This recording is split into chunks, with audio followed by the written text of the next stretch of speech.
Astaghfirullah. Assalamualaikum warahmatullahi wabarakatuh.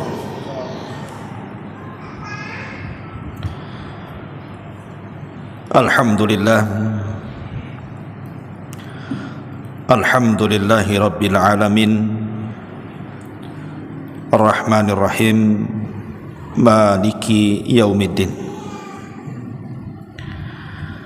Asyhadu an la ilaha illallah wahdahu rabbi la syarika lah, wa asyhadu anna Muhammadan abduhu wa rasuluhu alladzi la nabiyya ba'dah.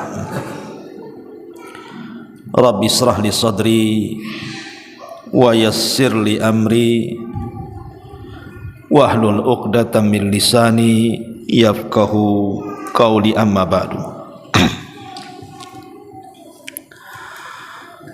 Hadirin dan hadirat yang dimuliakan Allah Subhanahu wa taala. Alhamdulillah, di malam hari ini di Masjid Nidaul Ilmi kita kembali bisa bermuajah untuk bertalabul ilmi, dan tak lupa salawat dan juga salam kita hadiahkan kepada Rasul kita Nabi besar Muhammad sallallahu alaihi wa ala alihi wasallam. Biasa kajian kita membahas Siratul Mustafa alaihi salatu wassalam. Malam ini biar tidak bosan kita akan mengkaji satu tema, al-busyra lil mu'mini fid dunya wal akhirah. Kabar gembira yang Allah Subhanahu wa taala anugerahkan kepada seorang mukmin baik di dunia ataupun di akhirat. Dari tema ini saja kita sudah tahu bahwa betapa bahagianya seorang mukmin, karena akan banyak kabar gembira yang Allah habarkan kepada kita. Apa saja kabar gembira itu? Ma'asyiral muslimin yang dimuliakan Allah Subhanahu wa taala, seorang muslim sekalipun ditimpa berbagai macam musibah, maka hidupnya akan menakjubkan siapapun yang melihatnya. Apalagi diberikan nikmat, diberikan musibah saja, seorang mukmin itu sangat menakjubkan kehidupannya, karena dua-duanya bagi seorang mukmin itu sama saja. Apakah diberikan nikmat oleh Allah ataukah ditimpakan musibah, bagi seorang mukmin itu dua-duanya baik. Makanya Nabi sallallahu alaihi wasallam mengatakan, ajaban li amril mu'min, sungguh heran perkaranya seorang mukmin itu. In asabathu sarra syakara fakanat khairan lahu. Apabila ditimpakan kepadanya sebuah perkara yang menyenangkan hidupnya, maka dia bersegera bersyukur kepada Allah, dan itu kebaikan bagi hidupnya. Wa in asabathu dharra sabara fakanat khairan lahu. Tapi kalau ditimpakan perkara-perkara yang tidak mengenakkan dalam hidupnya, musibah demi musibah Allah ujikan kepadanya, sabara, dia pun sabar, dan sabar lebih baik bagi dia. Jadi hati seorang mukmin itu tidak akan berubah, apakah ditimpa musibah ataukah diberikan nikmat. Dan itulah qulubul udhama la tataghayyar. Hati orang mulia itu tidak mungkin berubah, tidak akan berubah hati seorang mukmin itu. Mau ditimpa musibah, mau diberikan nikmat, sama saja. Mau dipuji ya sama saja, mau dicela juga sama saja. Mau diangkat sama saja, mau dijatuhkan juga sama saja. Bagi seorang mukmin itu dua-duanya baik. Ma'asyiral muslimin yang dimuliakan Allah Azza wa Jalla, Dan itu kabar gembira tentunya yang Allah anugerahkan kepada kita. Allah menjaga kestabilan hati seorang mukmin sehingga tidak pernah berubah dalam kondisi apapun. Dan itulah kebahagiaan yang sesungguhnya. Taib, ma'asyiral muslimin yang dimuliakan Allah Subhanahu wa taala. Sering kita berdoa kepada Allah Subhanahu wa taala dengan doa sapu jagat, istilah kita itu. Rabbana atina fid dunya hasanah wa fil akhirati hasanah wa qina adzabannar. Ya Rabb, kami berikan kepada kami dunia yang baik. Ya Rabb, kami berikan kepada kami akhirat yang baik, dan jauhkan kami dari azab neraka. Dalam doa ini Allah Subhanahu wa taala merintahkan kita untuk meminta dunia itu hanya sepertiga saja, dan 2/3-nya minta akhirat. Karena Allah mengatakan, ya Allah, berikan kepada kami dunia yang baik sepertiga, wa fil akhirati hasanah, dan akhirat yang baik sepertiga juga, wa qina adzabannar, dan jauhkan kami dari azab neraka sepertiga juga. Berarti sepertiga urusan dunia, 2/3 urusan akhirat. Jadi kalau minta dunia itu sepertiga saja, 2/3-nya minta akhirat. Walaupun demikian, manusia dibolehkan meminta sepertiga dalam urusan dunia. Ma'asyiral muslimin yang dimuliakan Allah Azza wa Jalla, Allah Subhanahu wa taala telah siapkan kepada orang yang beriman di 3 kebahagiaan. Dan itu dijelaskan oleh seorang ulama salaf yang bernama Waqi' Ibnul Jarrah. Waqi' Ibnul Jarrah ini salah satu alim min ulama salaf, guru daripada Imam Syafi'i. Imam Syafi'i itu punya guru namanya Imam Waqi'. Dan Imam Syafi'i suka mengadu kepada Imam Waqi' itu, curhat bahasa kitanya. Sampai-sampai ada perkataan Imam Syafi'i yang masyhur itu gimana? Syakautu ila Waqi' su'a hifdhi fa arsyadani bi an tarkil ma'asi. Aku mengadu kepada Imam Waqi' soal buruknya hafalanku, maka Imam Waqi' pun memberikan arahan kepadaku agar aku meninggalkan kemaksiatan kepada Allah. Wa'lam bi annal ilma nurun wa nurullah la yuhda lil 'asi. Ketahuilah ilmu itu cahaya, dan cahaya Allah tidak mungkin diberikan kepada ahli maksiat. Imam Waqi' mengatakan, al-busyra lil mu'min fi salasati mawatin. Kabar gembira yang akan diperoleh bagi seorang mukmin itu ada di 3 tempat.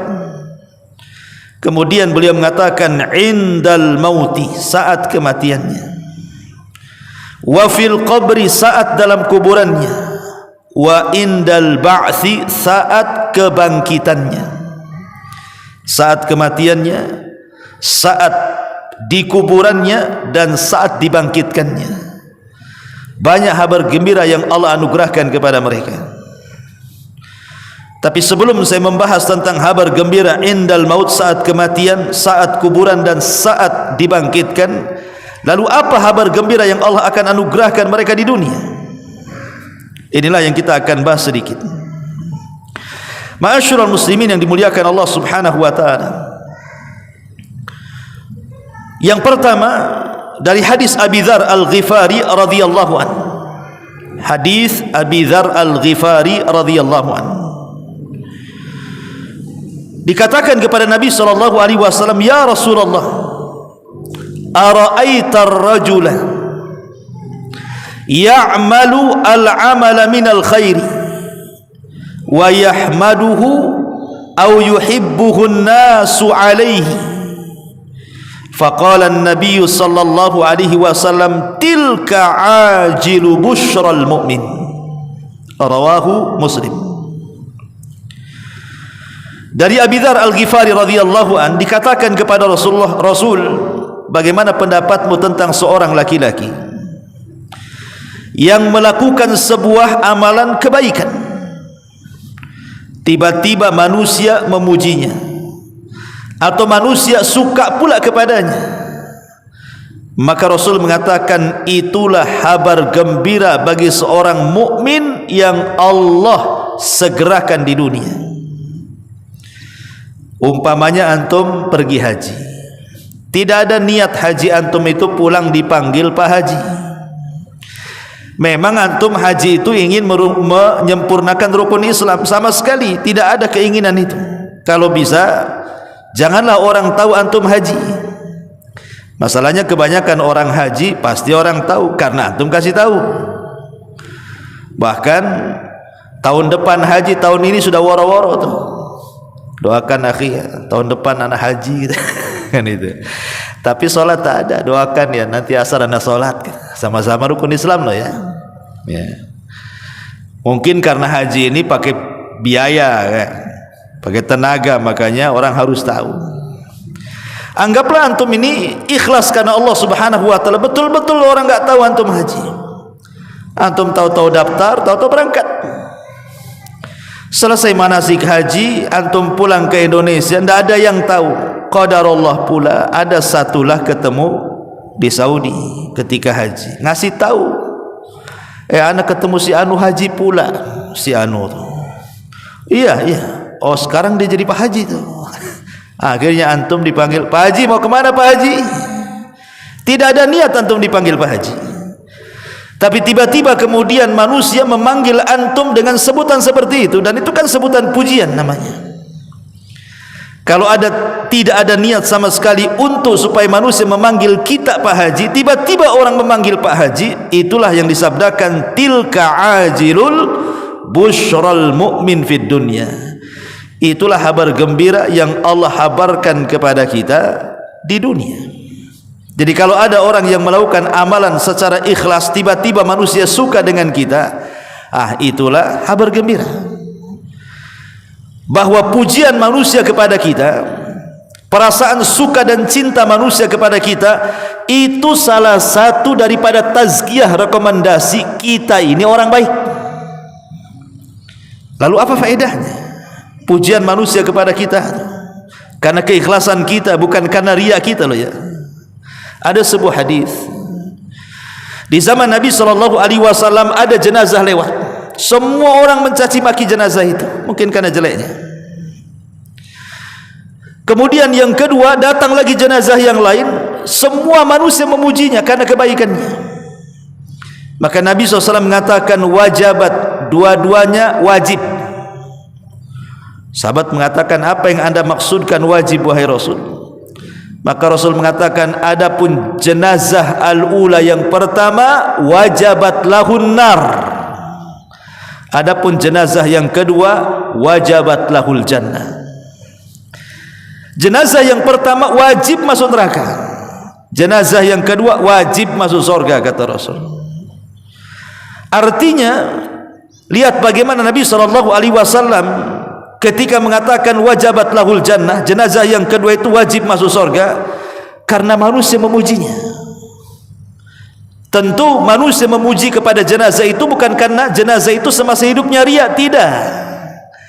Jenazah itu mungkin ketika hidupnya dia ikhlas, karena kebaikannya orang suka dengan dia, orang cinta dengan dia, orang muji dengan dia. Pujian, kasih sayang manusia kepada dia dan sukanya manusia kepada dia salah satu penyebab dia masuk surga. Dan ini kabar gembira dari Allah Subhanahu wa taala. Ini yang pertama. Yang kedua, ma'asyiral muslimin yang dimuliakan Allah Subhanahu wa taala, disebutkan dalam surah Maryam ayat 98. Allah Subhanahu wa taala mengatakan, innal ladzina amanu wa 'amilus salihati sayaj'alu lahum ar-rahmanu wudda. Orang-orang yang beriman dan beramal saleh, maka Allah Subhanahu wa taala akan jadikan kepada mereka wudda. Wudda itu artinya mahabbah, kecintaan yang Allah anugerahkan kepada hamba-hambanya. Dan ini kabar gembira, ikhwan. Kita dicintai Allah itu kabar gembira, karena laisa sya'nu an tuhib walakinna sya'na an tuhab. Perkara itu bukan bagaimana caranya Anda mencintai, tapi bagaimana caranya Anda dicintai. Kalau mencintai itu bertepuk sebelah tangan namanya. Kita mencintai, belum tentu orang yang kita cintai mencintai balik. Tapi kalau orang yang mencintai kita, pilihan menolak dan menerimanya kita yang menentukan. Orang itu cinta dengan kita, tergantung kita lah. Apakah kita balas cintanya ataukah kita tolak cintanya. Artinya lebih mudah kita dicintai daripada mencintai. Dan ketika Allah Subhanahu wa taala sudah mencintai kita, berarti kita ini memang orang baik, dicintai Allah, karena Allah tidak mudah mencintai hamba-hambanya. Allah tidak akan mudah mencintai hamba-hambanya. Dan konsekuensinya kalau kita dicintai Allah Subhanahu wa taala, apa yang terjadi? Nadahu Jibril. Allah akan panggil malaikat Jibril. Kemudian Allah katakan kepada Jibril, ya Jibril, inni uhibbu fulanan, aku cinta si fulan loh. Fa'ahibbahu, kau harus cinta juga dengan si fulan itu. Allah memaksa Jibril untuk mencintai hamba yang dicintainya. Akhirnya Jibril pun ikut-ikut mencintai si fulan yang dicintai Allah Subhanahu wa taala. Cukup sampai di sini? Tidak. Jibril pun turun.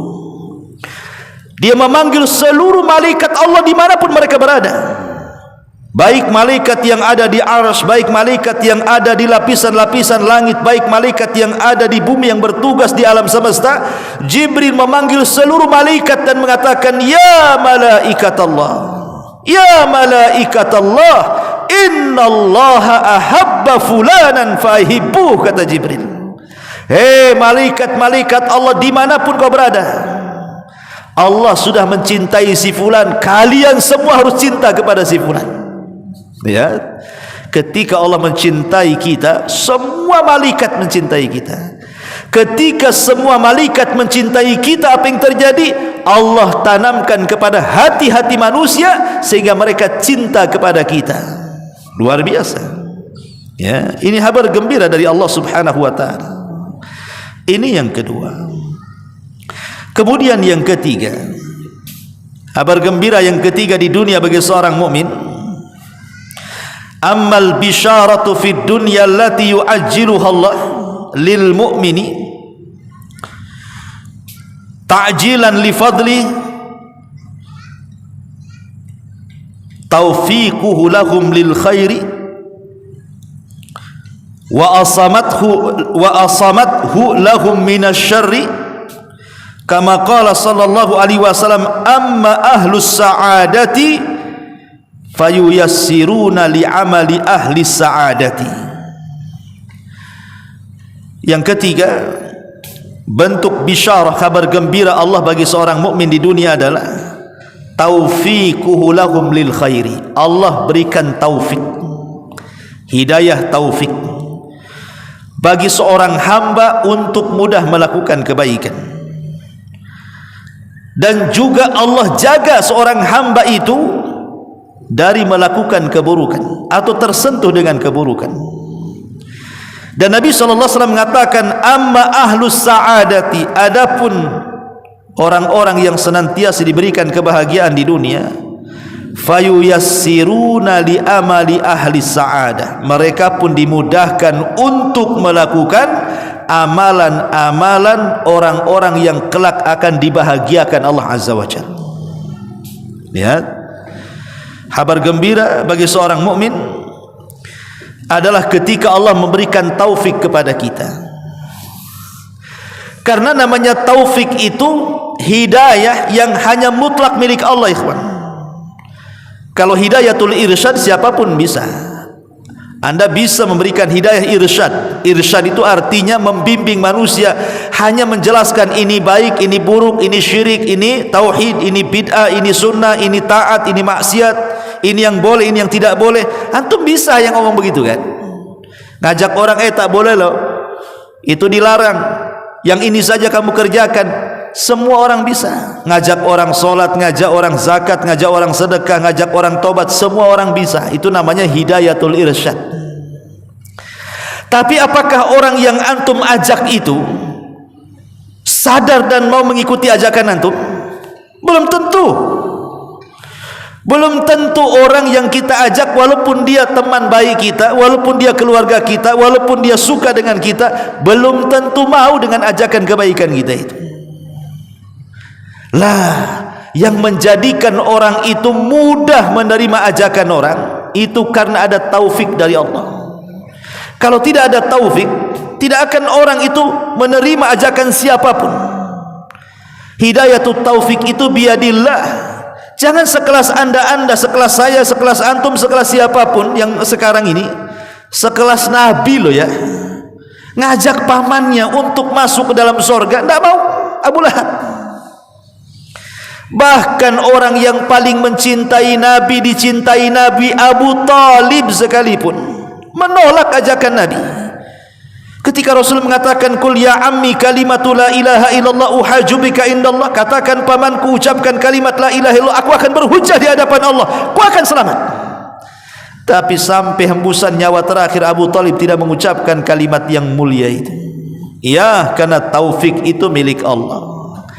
Lah orang-orang yang diberikan taufik oleh Allah Azza wa Jalla mudah menerima kebaikan, mudah menerima ajakan hidayah, maka itu adalah kabar gembira dari Allah bahwa ahlus sa'adah, kata Rasul, orang-orang yang akan mendapatkan kebahagiaan itu adalah kapan? Ketika yuyassiruna li amali ahli sa'adah, Allah mudahkan mereka untuk melakukan amalan-amalan orang-orang yang kelak dibahagiakan Allah. Dan ini kabar gembira, kabar gembira kepada kita. Jadi kalau kita ini mendengarkan ceramah gitu ya, mendengarkan nasihat, langsung antum terima nasihat itu, atau mungkin sebagai bahan motivasi lah, yang tadinya malas jadi semangat. Berarti ketika antum mendengarkan nasihat kemudian semangat, semangat itu kabar gembira dari Allah. Karena yang memberikan semangat itu Allah. Berapa banyak orang yang malas dari ajakan. Ketika antum pula tidak malas, kemudian antum menerima nasihat itu dan antum berusaha mengamalkannya karena antum anggap itu sebuah kebaikan, disitulah letak kebahagiaannya. Letak kebahagiaannya ketika diberikan taufik dan dijauhkan dari keburukan. Ini yang ketiga. Yang keempat adalah minal busyra an yaqdirallahu 'alal 'abdi taqdiran yuhibbuhu aw yakrahuhu wa yaj'alu dzalika taqdir wasilatan ila salahid dini wa salamatihi minasyarr. Yang keempat adalah apabila Allah mentakdirkan sesuatu kepada seorang hamba, baik takdir itu suka kita atau takdir itu tak suka pula kita, tetapi walaupun takdir itu suka ataupun tidak suka, karena takdir itu ada yang baik ada yang buruk, tetap dia jadikan takdir itu sebagai wasilah untuk memperbaiki agama dan juga menyelamatkan hidupnya dari keburukan, maka itulah kabar gembira dari Allah Subhanahu wa taala kepada dirinya. Umpamanya Allah berikan takdir yang buruk kepada kita, anggap saja kita diuji kesehatan kita, diuji ekonomi kita, diuji keluarga kita, diuji orang-orang yang kita cintai. Tapi kita berpikir positif bahwa tidaklah Allah menguji kecuali karena ingin menghapuskan dosa-dosa kita atau mengangkat derajat kita, atau Allah Subhanahu wa taala hendak mempersiapkan kebaikan yang tidak tahu. Wa asa an takrahu syai'an wa huwa khairul lakum. Boleh jadi sesuatu yang anda anggap benci itu ada kebaikan yang kita tidak tahu di situ. Kita anggap positif saja, sehingga ketika kita menganggap positif setiap ujian Allah, bahagia kita di situ. Yang tidak bahagia, yang rungsep, yang hatinya sempit, yang hatinya gundah gulana, stres, bingung, itu karena tidak menerima takdir, susah menerima takdir. Dia menerimanya takdir baik saja, kalau takdir buruk tak mau dia. Itulah tidak bahagia. Tapi ketika diterima dua-duanya dengan keikhlasan, itulah bentuk busyra, kabar gembira dari Allah kepada seorang mukmin bahwa di balik takdir buruk itu ada kebahagiaan bagi seorang mukmin. Ya, ini juga kabar gembira yang keempat. Kemudian kabar gembira yang kelima, an yuwaffiqakallah limusahabatil akhyar.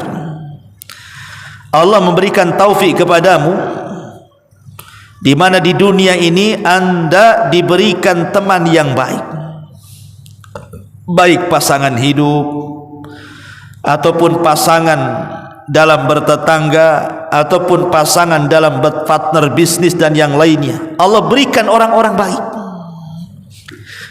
Pamannya kita punya pasangan, punya istri, Allah takdirkan pula istri kita salehah.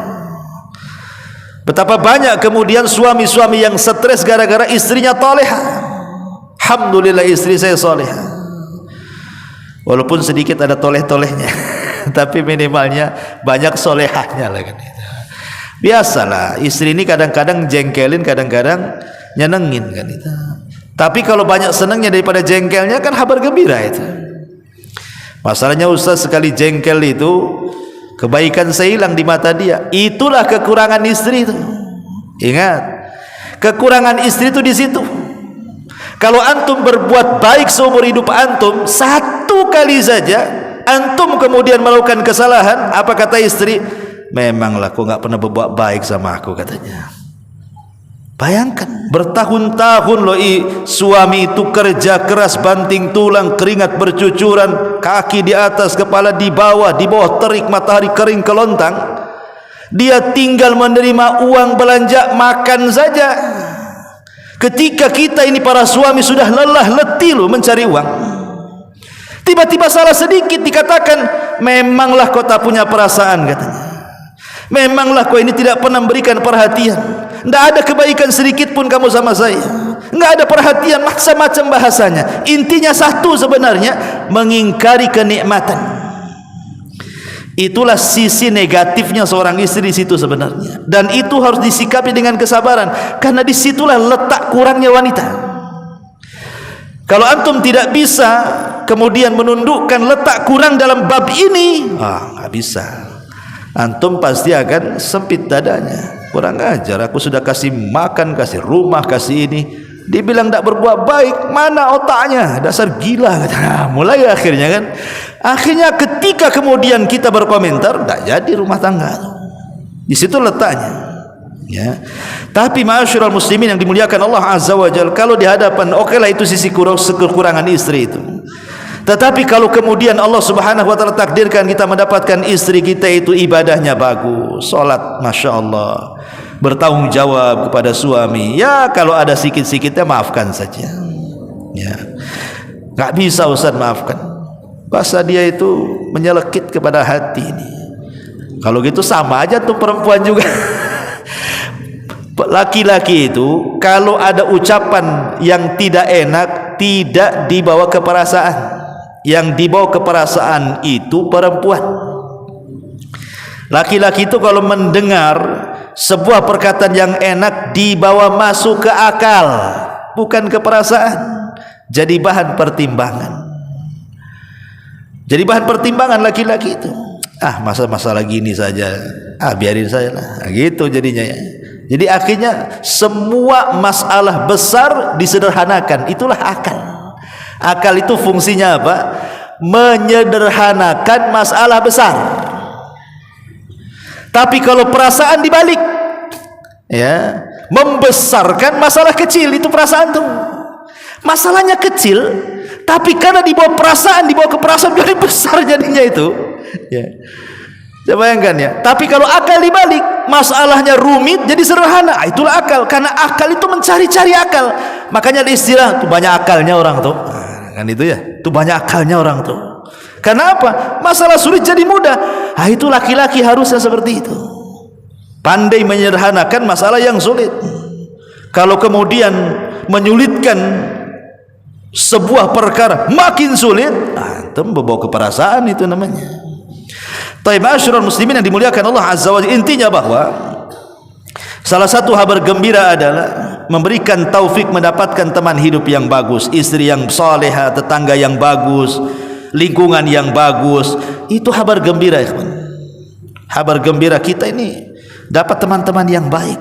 Coba kita lihat di luar sana yang dapat teman mabuk akhirnya jadi pemabuk, narkoba jadi narkoba, teler, stres, ya. Ma'asyiral muslimin yang dimuliakan Allah Azza wa Jalla. Ini yang kelima. Yang keenam, di antara kabar gembira di dunia bagi seorang mukmin adalah minal busyra aidha an yuhibbal insan ma yuhibbuhu Allah Azza wa Jalla. Ketika seorang manusia mencintai apa yang Allah cintai. Kita hanya mencintai yang dicintai Allah saja. Kalau tidak cinta, kita tidak cinta. Kalau suka, kita suka.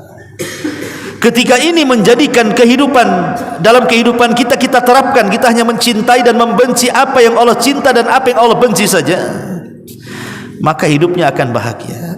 Karena itu bentuk takwa namanya. Takwa itu menjalankan perintah, menjauhi larangan. Allah cinta, saya cinta. Allah tak cinta, saya tak cinta. Allah benci, saya benci. Allah tak benci, saya tak benci. Itu artinya menjalankan perintah, menjauhi larangan tuh. Dan bahasa singkatnya takwa. Dan takwa itu banyak keistimewaannya. Wa man yattaqillah yaj'al lahu makhraja wa yarzuqhu min haitsu la yahtasib. Siapa yang bertakwa, Allah Subhanahu wa taala akan keluarkan dari kesulitannya dan Allah berikan rezeki dari arah yang tidak disangka-sangka. Dan banyak lagi kabar-kabar gembira yang Allah Subhanahu wa taala habarkan, terutama janji Allah kepada orang-orang yang beriman. Allah Subhanahu wa taala banyak menjanjikan dalam Quran terhadap orang-orang yang beriman. Seperti Allah mengatakan, innallaha yudhafi'u 'anil ladzina amanu. Allah akan membela orang-orang yang beriman. Atau Allah mengatakan, wa kana nasran 'alal mu'minin. Dan kewajiban bagi kami, kata Allah, menolong orang-orang yang beriman. Atau Allah mengatakan, innal ladzina amanu wa amilus solihat. Orang-orang yang beriman, man amila salihan min dzakarin aw untha wa huwa mu'minun falanuhyiyannahu hayatan thayyibah wa lanajziyannahum bi ahsani ma kanu ya'malun. Siapapun yang beramal saleh dari kalangan laki-laki dan perempuan, kami akan berikan kehidupan yang layak di dunia dan kami akan balas dengan balasan yang indah di akhirat. Itu janji-janji Allah itu. Wa'adallahu alladhina amanu wa amilus salih sayastakhlifakum fil ardh. Allah janji bagi orang-orang yang beriman dan beramal saleh, Allah akan berikan kekuasaan di permukaan bumi. Dan banyak sekali janji-janji Allah, dan itu bentuk busyra namanya, kabar gembira Allah kepada orang-orang yang beriman di dunia. Taib, ini di dunia. Sekarang masuk pada kematian. Di dalam Al-Quran Allah Subhanahu wa taala berfirman, alladzina tawaffahumul malaikatu thayyibin yaquluna salamun alaikum udkhulul jannah bima kuntum ta'malun. Orang-orang yang diwafatkan dalam keadaan baik oleh para malaikat-malaikat Allah dengan mengatakan kepada mereka, keselamatan bagi kalian, masuklah kalian ke dalam sorga disebabkan apa yang telah kalian kerjakan. Dan Allah Subhanahu wa taala ulang di ayat yang lainnya, innalladzina qalu rabbuna Allah tsumma istaqamu tatanazzalu alaihimul malaikatu alla takhafu wa la tahzanu wa abshiru bil jannati allati kuntum tu'adun. Orang-orang yang berkata Rabb kami Allah, kemudian mereka istiqamah, saat kematiannya turun para malaikat membisikkan di telinganya, jangan takut, jangan sedih, sorga loh sudah menantimu. Ini kabar gembira yang luar biasa, ikhwan, bagi seorang mukmin. Karena saat kematian seorang mukmin itu Allah turunkan 4 malaikat. 1 malaikat yang disebut dengan malakul maut, malaikat pencabut nyawa. Dan 3 disebut rusulul maut, rasul-rasul kematian, tawaffathum rusuluna. Kami wafatkan mereka dengan mengutus para utusan-utusan kami. Tentu 4 malaikat ini memiliki tugas masing-masing. Malaikat maut mencabut nyawa, itu tugas dia sampai di situ. Adapun rusulul maut, satu di antara mereka mengambil kain kafan dari sorga, satu di antara mereka mengambil hanut wewangian dari sorga, satu di antara mereka membisikkan di telinganya, jangan takut, jangan sedih, sorga lah sudah menantimu, keluarlah dengan tenang, ya ayyatuhan nafsul mutmainnah, irji'i ila rabbiki radiyatan mardiyah, fadkhuli fi ibadi wadkhuli jannati. Jiwa yang baik, jiwa yang tenang, jiwa yang indah, keluar kepada keridhaan Allah Subhanahu wa taala. Surga sudah menantimu. Coba bayangkan, kita saja sering saya analogikan, antum dalam rumah, tiba-tiba kemudian di luar sana teriak-teriak menghabar gembirakan kepada kita, keluarga, ada hadiah besar untukmu. 1, uang cash 1 miliar sudah di koper. 2, ni kunci rumah di Sukajadi sudah nunggu, tinggal ngambil nih, sudah saya ambil nih. 3 gitu ya, ada mobil mewah megah depan rumah antum. Kira-kira kalau ada orang berteriak seperti itu, keluar nggak antum? Kasih rumah, kasih mobil, uang cash kan gitu ya, pasti keluar. Nggak mungkin nggak keluar. Minimalnya nengoklah di gorden dulu, betul tak gitu. Kalau betul baru dibuka kan itu. Tetapi seruan malaikat ini bukan kayak seruan manusia, bisa ya bisa tidak. Seruan malaikat Allah itu sebuah janji yang Allah janjikan, dan itu kabar gembira. Kabar gembira, di mana orang-orang yang beriman saat kematiannya itu betul-betul dihabar gembirakan, sehingga ruhnya itu sangat halus, sangat pelan, keluar pelan-pelan. Kata Nabi, kata Allah Subhanahu wa taala dalam Al-Qur'anul Karim, wa kashafna anhu ghita'akal yaum fabasurukal yauma hadid. Maka orang yang sedang sakaratul maut itu, ketika ruhnya dicabut tuh, dia mampu memandang sesuatu yang dianggap gaib bagi dia nyata, karena dia dipandangkan catatan-catatan selama kehidupannya, walaupun sekilas.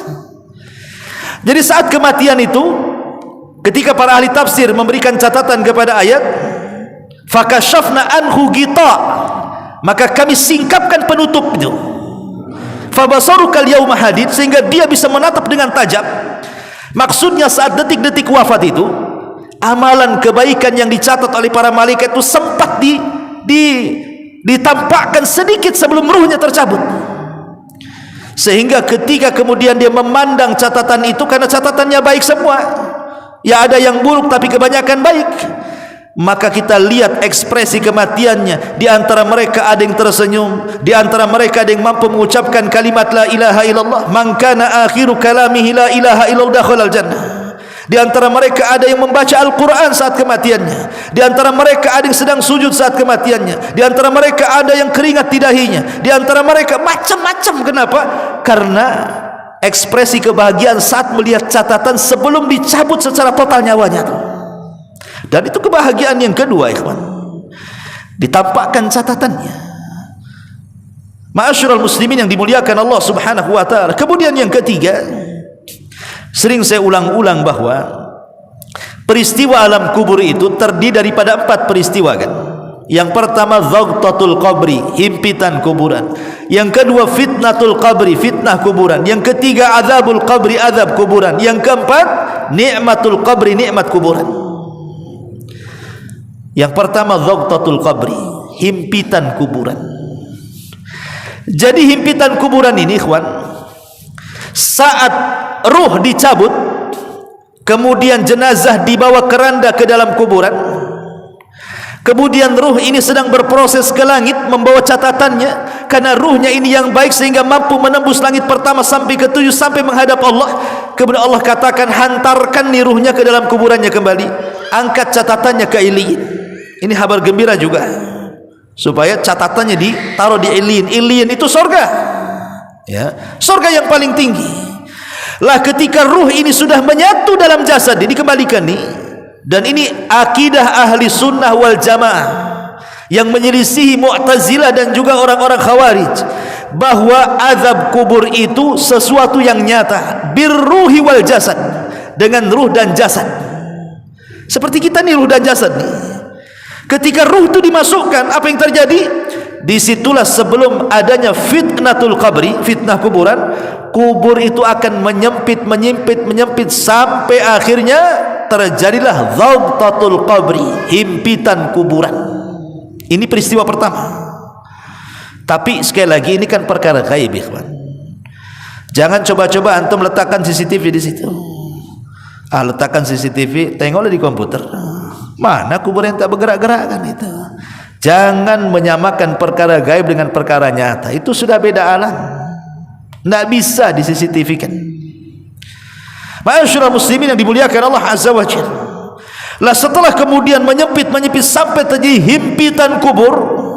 Himpitan itu bagi orang kafir, bagi orang-orang munafik, bagi orang-orang fasik, betul-betul meletakkan seluruh persendian dan tulang-tulangnya, sehingga dia menjerit kesakitan yang tidak ada yang tahu kecuali Allah, dan tidak ada yang mampu mendengar kalangan manusia dan jin kecuali binatang. Dalam hadis, kecuali binatang mampu mendengar jeritannya. Binatang-binatang, tapi manusia dan jin tidak mampu mendengar jeritannya. Tapi bagi orang yang beriman, himpitan itu layaknya orang yang sedang dipeluk ibunya. Jadi seolah-olah tanah itu ibu kita, karena manusia itu terbuat dari tanah, asal ciptanya kan dari tanah. Sehingga ketika kita kembali ke tanah, seolah-olah kembali kepada ibu kita. Kemudian ketika tanah menghimpit kita, seolah-olah ibu kita sedang merangkulnya. Jadi himpitan bagi orang-orang yang beriman adalah seolah-olah pelukan ibu kepada anaknya. Kenapa seperti itu kata ulama ahli sunnah? Karena tidak ada manusia yang selamat dari himpitan kuburan. Tidak mukmin, tidak kafir, tidak sahabat Nabi, tidak pula orang sekarang, tidak bayi, tidak ada orang juga yang sudah balik, semua kena himpitan. Sampai-sampai Sa'ad bin Mu'adz, Sa'ad ibnu Mu'adz, Sa'ad bin Mu'adz ini kan pemimpin Aus. Satu kabilah Aus masuk Islam oleh dia sendiri. Bayangkan, Aus itu cikal bakal orang-orang Ansor. Satu kabilah masuk Islam gara-gara satu orang, namanya Sa'ad ibn Mu'adz, karena dia pimpinannya. Dia masuk Islam di tangan Mus'ab bin Umair, seorang sahabat yang pertama kali diutus dari Mekah ke Madinah untuk berdakwah oleh Nabi SAW. Karena jasanya yang besar, Sa'ad bin Mu'adz ini mengislamkan satu kabilah Aus. Makanya saat kematiannya, al-jaza min jinsil amal, balasan itu disesuaikan dengan amalannya. Apa kata Rasulullah? Kata Nabi SAW, hadzal ladzi taharraka lahul arsyu wa futihat lahu abwabus sama wa syahidahu sab'una alfan minal malaikati laqad dhumma dhummatan thumma furrija anhu. Inilah orang yang saat kematiannya, kata Rasulullah, aras sebesar itu bergoncang. Saat kematian Sa'ad bin Mu'adz, arsy Allah terguncang. Padahal tidak ada makhluk yang lebih besar dibandingkan arsy, ikhwan. Sebesar apa? Kita tidak tahu arsy Allah itu. Sampai-sampai Rasul mengatakan, kalau kita bandingkan arsy dengan kumpulan bumi, langit, kursi, itu seperti cincin dilempar ke padang pasir itu. Makhluk sebesar itu bisa bergoncang loh, gara-gara kematian Sa'ad bin Mu'adz. Cukup sampai di situ? Tidak, kata Rasulullah. Allah buka semua pintu-pintu langit saat kematiannya. Kemudian malaikat 70.000 turun menyaksikan jenazahnya. Kemudian ketika dimasukkan ke dalam kubur, Sa'ad pun dihimpit sebentar, kemudian dilepaskan kembali. Kata Nabi SAW, kalau ada yang selamat dari himpitan kubur, Sa'adlah orangnya. Tapi Sa'ad pun tidak lepas dari himpitan. Dalam riwayat, ada seorang bayi kemudian masuk ke dalam kuburan, kemudian dihimpit dan dilepas. Kata Rasul, kalau ada orang yang selamat dari himpitan kubur, tentu bayi ini akan selamat. Apa dosa dia coba? Kenapa dihimpit? Tapi bayi ini pun tidak selamat. Dari sini kata para ulama, tentu dibedakan antara himpitan yang beriman dengan himpitan orang kafir. Himpitan orang yang beriman seperti ibu memeluk anaknya kemudian melepas kembali. Tapi himpitan orang kafir itulah yang meretakkan tulang, sendi dan begitu seterusnya, sehingga menjerit kesakitan, dan sakitnya tidak ada yang tahu kecuali Allah, dan tidak ada yang mendengar manusia dan jin kecuali binatang. Ini kabar gembira yang ketiga. Allah kabar gembirakan bahwa himpitan bagi orang yang beriman seperti orang tua merangkul anaknya. Kemudian juga kabar gembira yang keempat di kuburan. Allah Subhanahu wa taala mantapkan setiap jawaban-jawaban orang-orang yang beriman. Ketika malaikat Munkar dan Nakir mengatakan, man rabbuk, siapa Rabbmu, wa ma nabiyuk, siapa nabimu, wa ma dinuk, apa agamamu, maka orang-orang yang beriman mengalirlah jawaban itu, mengalir sekali. Tapi orang-orang kafir rasanya kaku mulut ini, tidak bisa menjawab, sehingga dia hanya mengatakan ha la adri, aku tidak tahu. Qultu kama qalan nas wa fa'altu kama fa'alan nas. Aku hanya bicara apa manusia katakan, aku hanya berbuat melihat manusia melakukan. Kata Allah Subhanahu wa taala, an sadaqa abdi, dusta hambaku ini, tak bisa menjawab dia. Tapi orang yang beriman ketika sanggup menjawab Allah Rabbku, Muhammad nabiku, Islam agamaku, maka Allah mudahkan, alirkan tuh. Karena jawaban itu bukan dari hafalan, jawaban itu karena taufik dari Allah. Yuthabbitullahu alladhina amanu bil qawli tsabit, kata Allah, fil hayatid dunya wal akhirah.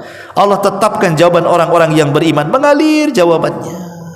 Dan itu kabar gembira, karena tidak semua orang bisa menjawab masalahnya. Jangankan itu, kita saja yang sudah hafal, antum mau ceramah nih, sudah dikonsep mulai daripada bismillahnya, salamnya, kerangka apa semua sudah sampai ke doa. Tiba-tiba udah dibawa, tinggal baca saja. Cuman karena sindrom takut manusia, gemetar, nggak bunyi dia, nggak bunyi. Tahu, assalamualaikum warahmatullahi wabarakatuh, langsung turun, udah dibaca tuh. Padahal sudah dihafal, teksnya sudah dibawa, ya, tinggal baca. Tapi karena takut, nggak bisa, gemetar, kencing pula di celana, kan itu. Itu saja yang sudah jelas-jelas loh, hanya suruh baca loh ya.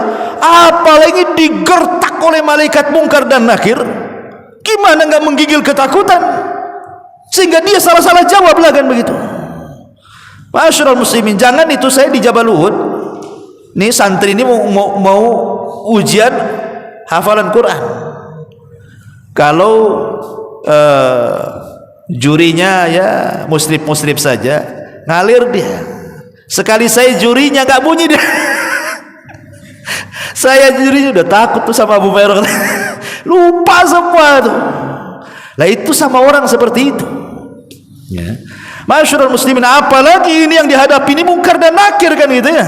Makanya ini kabar gembira bagi orang-orang yang beriman. Yutsabbitullahu alladhina amanu bil qawli tsabit fil hayatid dunya wa yudhillullahu adh-dhalimina wa yaf'alu ma yasha. Allah meneguhkan iman orang-orang yang beriman dengan ucapan yang teguh di dalam kehidupan dunia dan akhirat, dan Allah menyesatkan orang-orang zalim dan memperbuat apapun yang ia kehendaki. Ini kabar gembira juga dari Allah. Yang keempat, yang kelima,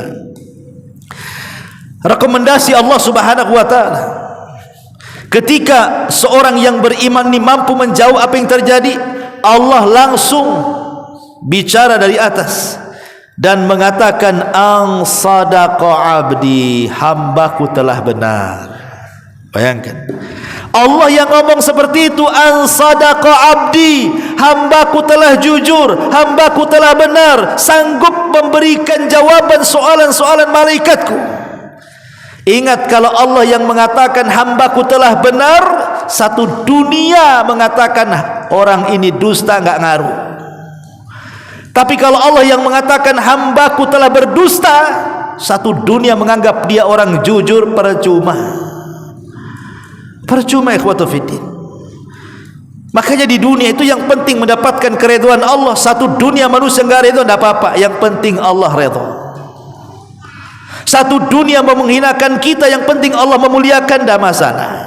Satu dunia hendak menjatuhkan kita, yang penting Allah mengangkat, tidak ada masalah. Karena siapapun yang diangkat tidak ada yang bisa menjatuhkan. Siapapun yang kemudian dianggap jujur, tidak ada yang mendustakan. Ma'asyiral muslimin, dan ini kabar gembira yang luar biasa. Ketika Allah mengatakan si fulan jujur benar, wah luar biasa. Ya, kabar gembira. Kemudian yang keenam juga, Allah Subhanahu wa taala akan luaskan tuh kuburannya. Dalam riwayat 70 kali 70 hasta. Satu hasta segini. Satu hasta itu dari ujung jari ke sikut nih satu hasta. Berarti kalau 1 meter itu 2 hasta. Jadi kuburan orang-orang yang beriman akan diluaskan berapa? 70 kali 70 hasta. Berarti kalau 1 meter 2 hasta, berarti berapa itu? 35 meter kali 35 meter luasnya. Allah bentangkan tuh kuburannya. Luas ya kawan. Kapling di sini saja berapa tuh? 6 kali 10. Ya, kalau dibuat lantai 5 kan udah luas tuh. Tapi ini satu riwayat. Dalam riwayat yang lain dari Bara bin Azib yang hadisnya panjang sekali tuh, bukan 70 kali 70 hasta, tapi Allah Subhanahu wa taala mengatakan wa yuftahu lahu fiha maddal basar. Kuburan itu akan diluaskan sejauh mata memandang. Bukan 70 kali 70, tapi sejauh mata memandang. Antum naiklah ketinggian. Antum di mana tuh? Di hotel mana di sini? BBC itu mana tuh yang paling tinggi di Batam tuh? Naik antum ke puncaknya. Antum pandang tuh. Itulah sejauh mata memandang namanya. Itulah kuburannya diluaskan sejauh mata memandang. Dan semakin luas, tentu semakin menghilangkan rasa takut. Semakin sempit semakin takut kan gitu. Dan ini kabar gembira diluaskan kuburannya. Cukup sampai di situ? Tidak. Pintu sorga dibuka. Bayangkan kiamat aja belum dikiamatkan. Ya. Orang aja belum dibangkitkan di padang mahsyar. Belum ada hisab, belum ada timbangan, belum ada tatayurus suhub, belum ada titian siratal mustaqim. Sorga pula tuh pintunya sudah dibuka. Kemudian setelah dibuka, dihembuskan pula lah angin sorga itu ke dalam kuburannya. Angin sorga itu wangi, ikhwan, karena turbatuhal misku. Kata Nabi SAW, tanah sorga itu harumnya minyak kasturi. Antum tahu minyak kasturi? Minyak kasturi itu diambil dari darah menjangan. Tahu kijang? Ya, binatang kijang itu, bukan mobil kijang. Nggak ada minyak kasturinya, itu oli semua, bensin di sini. Jadi ada binatang kijang ini, dia akan lari kencang tuh, ya, karena dia harus lari dulu. Ketika lari kijang liar itu, kemudian ditangkap, ya, itu dalam badan kijang tertentu itu ada darah dia, nggak banyak, tapi darah itu harumnya luar biasa. Itulah minyak kasturi namanya. Coba, kenapa minyak kasturi itu mahal? Nangkap kijangnya setengah mati. Sebayangkan, untuk nangkapnya saja belum ambil darahnya tuh, itu saya setengah mati, makanya mahal. Jadi kalau ada minyak kasturi murah itu, ya itu kijang-kijangan tuh. Kan itu KW itu, tidak jelas tuh kijang apa itu. Kijang tahun 95 tuh. Ma'asyiral muslimin yang dimuliakan Allah Azza wa Jalla. Jadi minyak kasturi dunia saja luar biasa mahalnya. Ya, minyak kasturi itu luar biasa. Apalagi kasturi sorga yang mala ainun ra'at wala udhunun sami'at wala khatara ala qalbi basar. Mata pun tak pernah melihat seperti apa, telinga pun tak pernah mendengar, terpikir pun tidak seperti apa minyaknya, enggak tahu. Tetapi syahidnya di sini, ketika kemudian harum-haruman itu dihantarkan dari sorga ke kuburan, menunjukkan ruangan kita dalam kuburan itu harum. Antum kalau pulang ke rumah, kamar rapi gitu kan, kemudian sudah harum, masuk, kayaknya mau tidur aja di situ.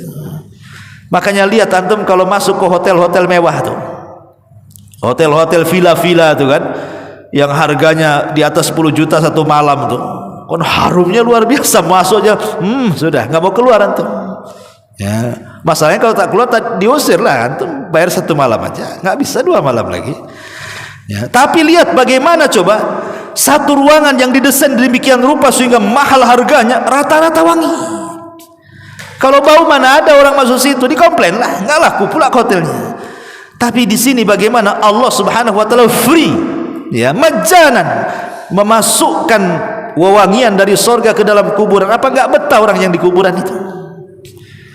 Ma'asyiral muslimin yang dimuliakan Allah Azza wa Jalla, bukan itu saja, pakaian dihantar dari sorga, minuman dihantar dari sorga. Bayangkan, makanan minuman dihantar dari sorga. Siapa kokinya coba?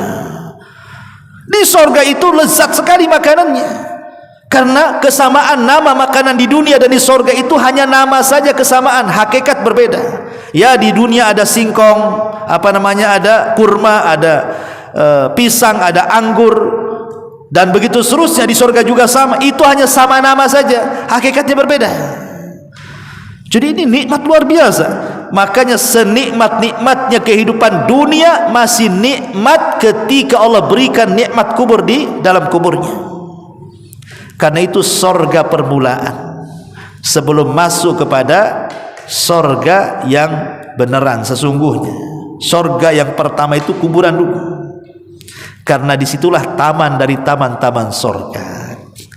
Ingat Utsman bin Affan, ketika dia diingatkan tentang akhirat, raut mukanya biasa-biasa saja. Tapi ketika diingatkan tentang kuburan, menangis pula sejadi-jadinya. Maka dikatakan, ya Utsman, wa ma yubkika, apa yang membuat anda menangis? Apa kata Utsman? Waihakum, celaka engkau. Tahu kamu kuburan itu? Kuburan itu hufarun min hufarin nar au raudhatun min riyadil jannah. Dia bisa jadi sebuah lubang yang mengarahkan kau ke neraka, atau sebuah taman dari taman-taman sorga yang mengarahkan anda ke dalam sorga. Jadi kalau kita mendapatkan nikmat kubur itu, Allah berikan taman seindah-indahnya itu di kuburan itu. Riyadul jannah, taman sorga.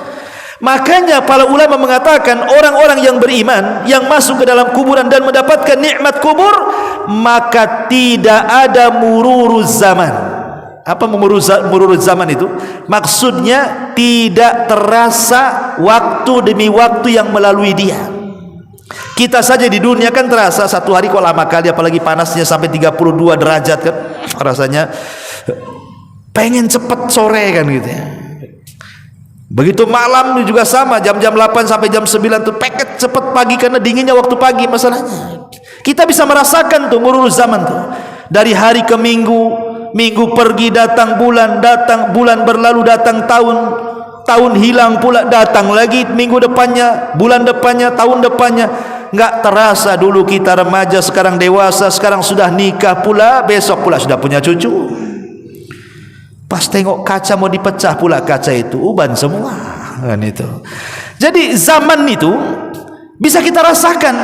Tapi bagi orang-orang yang mendapatkan nikmat kubur, mururuz zaman, berjalannya waktu tidak akan dirasakan dia. Walaupun dia dikubur sejak zaman Nabi Adam, zaman Nabi Nuh, zaman Nabi Ibrahim, sampai zaman Rasulullah, itu kan gak dikiamat-kiamatkan sampai hari ini. Tapi mereka tidak akan merasakan mururuz zaman. Lewatnya zaman gak akan dirasakan, kecuali orang-orang kafir. Mereka akan merasakan mururuz zaman. Ya, dan ini kabar gembira bagi orang-orang yang beriman, di mana orang-orang itu tidak akan merasakan berjalannya waktu di kuburan, karena sedang diberikan kenikmatan, dan itu surga pertama sebelum masuk ke surga yang sesungguhnya. Bahkan lebih daripada itu, Allah Subhanahu wa taala sampai-sampai menciptakan makhluk yang sangat tampan sebagai bentuk dari amal soleh dia. Jadi kita coba, kalau antum merenungkan sedikit ya, antum hidup di rumah sendirian, nggak ada istri, nggak ada anak, sendirian hidup, nggak ada listrik, nggak ada HP, nggak ada TV, nggak ada apa-apa, kosong rumah tuh. Kemudian anda masukkan antum ke dalam rumah, dikunci dari luar, malam gelap, apa nggak ketakutan kita? Takut rasanya ya. Itu di rumah kecil loh ya. Sekarang kita buat lebih besar lagi, antum dibuang ke pulau. Mana Pulau Batam yang nggak ada penghuninya tuh? Dibuang aja antum ke situ, nggak bawa apa-apa. Di pulau itu ya hanya itu saja. Mungkin boring lah kita di situ, stres dibuatnya kita di situ. Tapi kalau seandainya antum dibuang sama istri antum ke situ, berdualah sama istri gitu kan, Kan minimalnya boringnya kurang kan? Ada istri di situ. Tahu-tahu 10 tahun sudah kesebelasan anaknya itu di situ. Kan itu karena berdua jadi pulau kan. Berdua dengan istri walaupun dalam pulau, tenang. Artinya ketika sendiri berbeda ketika ada pasangan. Lah orang yang dikubur itu nanti akan Allah ciptakan makhluk manusia yang tampan sekali, cantik sekali kalau perempuan, kemudian menemani kita ngobrol, ngajak ngalor ngidul semua ini itu. Tahu-tahu apa? Hilanglah perasaan murus zaman itu. Sampai pada waktunya orang yang baik ini memberitahu, "Hei fulan, Israfil sudah mau menitipkan sangkakalanya." Hah? Israfil mau menitipkan sangkakalanya? Padahal dia sudah ratusan tahun di kuburan tuh, kaget terperanjat dia. Kenapa? Karena dia melewati nikmat kubur. Kalau saya boleh analogikan yang kedua, seperti antum tidur mimpi indah. Antum mimpi indah banget dari pagi sampai pagi gak bangun. Ketika terbangun, wah, kapan episode kedua ini katanya? Kan gak terasa kan? Beda dengan mimpi buruk. Kalau mimpi buruk itu walaupun 2 menit gitu ya tidur itu, kayaknya jangan diulang lagi nih. Gak mau tidur lagi dia. Ya, padahal baru sebentar tuh. Itulah bedanya. Orang yang mendapatkan azab dengan nikmat kubur itu akan ditemani orang ini sampai ketika kemudian dia beritahu bahwa kiamat akan dibangkitkan, dia pun berdoa mengatakan, "Ya Rabb, aqimis sa'ah, ya Rabb, tegakkan kiamat supaya aku bisa kembali kepada istanaku dan keluargaku." Ini kabar gembira yang luar biasa. Ma'asyiral muslimin yang dimuliakan Allah Azza wa Jalla. Dan yang terakhir tentunya di kuburan adalah manusia dalam kuburan itu, ikhwan, itu punya perasaan sama dengan ketika kita hidup di dunia. Kalau antum di dunia kan dikatai-katai orang itu, kadang-kadang sempitlah hati kita itu. Difitnah orang, dibully orang, digibah orang, disakiti orang, kayaknya sempit hidup kita ini. Rungsep gitu ya. Tapi kalau dipuji orang, dicintai orang, dielulukan orang, rasanya wah luar biasa. Hati kita yang lapang selapang-lapangnya kan. Lah penghuni kuburan sama. Penghuni kuburan itu ada waktu-waktu sempit, hatinya sedih, merana gitu ya. Ada waktu-waktunya senang. Dan itu ditentukan oleh orang-orang yang berada di atas kuburan. Sempit hati dan lapangnya hati penduduk kubur itu juga ada mempengaruhi orang-orang di atas kuburan. Kalau yang di atas kuburan itu kemudian ketika kematiannya dia terus kemudian tidak terima, akhirnya niyaha, kemudian menangis, merobek-robek, meraung-raung, berteriak-teriak, menolak takdir, maka orang yang ada di kuburan itu sempit hatinya, sedih, tersiksa hatinya. Makanya kenapa Rasul mengatakan al-mayit yu'adzabu biniyahi al-hayy. Terkadang si mati itu diazab karena tangisan orang hidup. Diazab ini bukan diazab fisik, tapi diazab hatinya, sehingga hatinya itu sedih banget, tersiksa hatinya. Sudah hidup sendirian dalam kuburan itu ya, kemudian hatinya dibuat sedih. Cemana antum merasakan menangis dalam kuburan sendirian juga. Tapi kalau seandainya orang yang di atas kuburan itu, 1 mendoakan ampunan, 2 mendoakan rahmat, 3 mendoakan tasbit, ya, kemantapan jawaban saat pertanyaan 2 malaikat, itu yang akan menyenangkan hati orang-orang yang dikubur itu. Maka teruslah berdoa.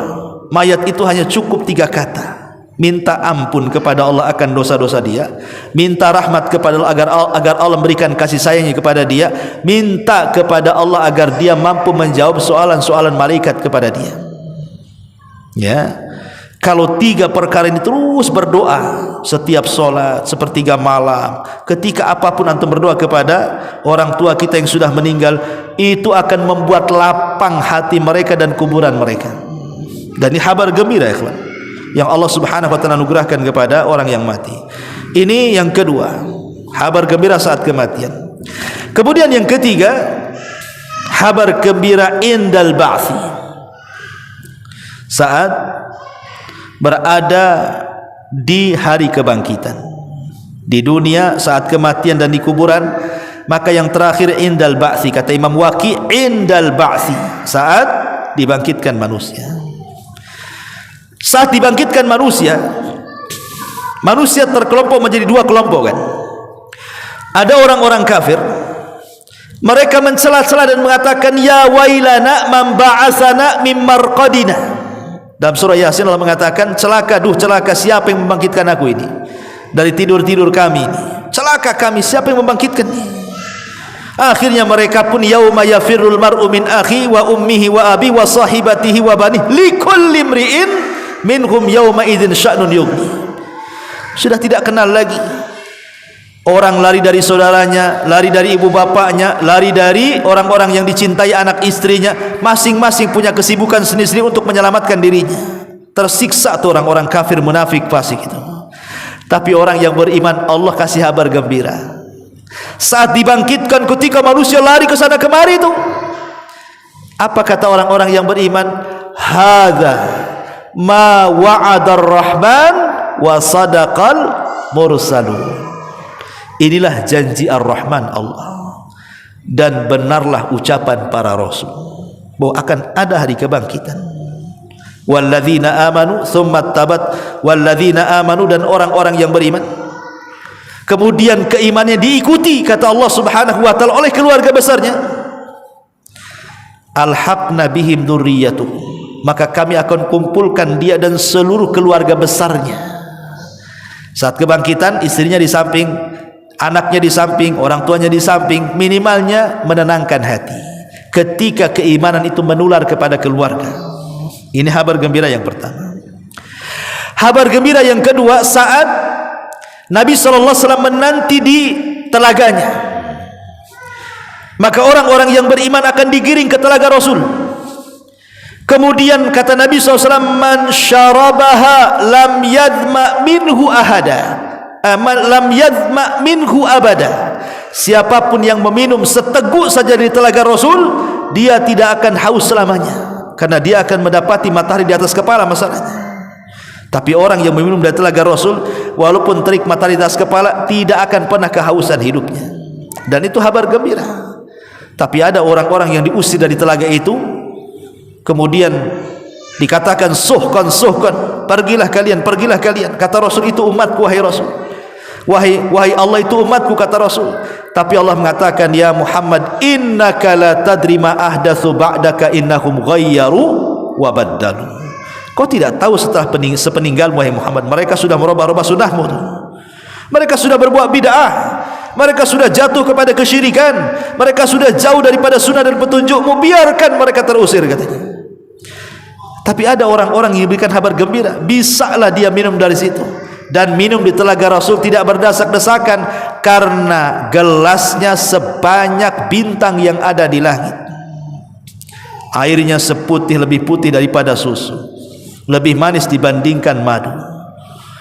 Ya, barang siapa yang meminumnya tidak akan haus selamanya. Begitulah teks hadis Nabi SAW. Sampai di situ cukup? Tidak. Masuklah dia ke padang mahsyar. Ketika manusia kepanasan, sampai-sampai kemudian mengalirlah itu keringat-keringat, sampai kalau seandainya ada perahu dijalankan, berjalanlah perahu itu di keringatnya. Tapi kabar gembira lagi-lagi kepada orang yang beriman, datang awan menaunginya. Karena ketika di dunia dia suka bersedekah, karena sedekah itu akan jadi penaung dia pada hari kiamat. Datang arsy Allah menaunginya. Sab'atun yudhilluhumullahu fi dhillihi yauma la dhilla illa dhilluh. 7 orang yang akan mendapatkan naungan di hari yang tidak ada naungan kecuali naungan Allah. Siapa mereka? Imam yang adil, orang yang bersembunyi kemudian berzikir kepada Allah kemudian menangis, anak muda yang diajak berzina kemudian mengatakan saya takut kepada Allah, menjaga kehormatan, dan banyak lagi. Jadi orang-orang yang beriman saat ketika itu mendapatkan naungan. Cukup sampai di sini? Tidak. Ketika datang yaumul hisab wal jaza, ketika manusia mulai ditimbang amalannya, dia pun Allah beratkan amal kebaikannya dan Allah ringankan amal keburukannya. Fa amma man thaqulat mawazinu fahuwa fi isyatir radiyah. Siapa yang berat timbangan kebaikannya, maka dia akan mendapatkan kehidupan yang indah kelak di akhirat. Cukup sampai di situ. Ketika berterbangan itu suhuf catatan amalnya, Karena dia orang yang beriman, dia sanggup mengambil catatan dengan tangan kanannya, tidak dengan tangan kirinya. Dan mereka ashabul yamin, mereka orang-orang yang beruntung karena bisa mengambil catatan dengan tangan kanannya. Sampai dengan bangganya berhasil dengan mengambil catatan dengan tangan kanannya, dia mengatakan apa? Ha umqra'u kitabiyah. Baca catatanku, baca catatanku, katanya. Dia tidak mau baca karena sudah tahu isinya kebaikan.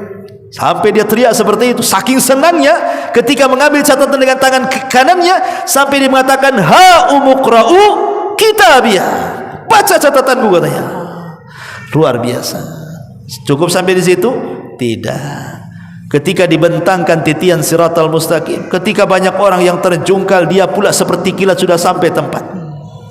Ada yang seperti orang yang menggunakan kuda balap, ada yang seperti orang yang berlari kencang, dan begitu seterusnya. Allah berikan kebahagiaan.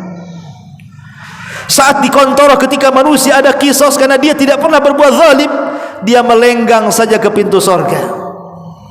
Kemudian pintu-pintu sorga memanggilnya, ya ahlas salah, hei ahli salat, sini loh pintu kamu. Kemudian yang lain mengatakan, ya ahlas sedekah, hei ahli sedekah, di sini pintumu. Kemudian yang lain, ya ahla asyam, wahai orang-orang yang tukang puasa, di sini pintu rayyan nih, ini tempat kamu di sini. Nah, gitu. Maka mereka pun masuk ke dalam surga. Nah, itu kabar gembira semua Allah berikan kepada orang yang beriman. Maka berbahagialah seorang yang beriman, karena banyak kebahagiaan yang akan Allah Subhanahu wa taala janjikan kepada kita di dunia kita, saat kematian kita, di kuburan kita, saat kebangkitan kita, bahkan sampai Allah masukkan kita ke dalam surga. Subhanakallahumma wa bihamdika asyhadu an la ilaha illa anta astaghfiruka wa atubu ilaik. Allahu ta'ala alam. Assalamualaikum warahmatullahi wabarakatuh.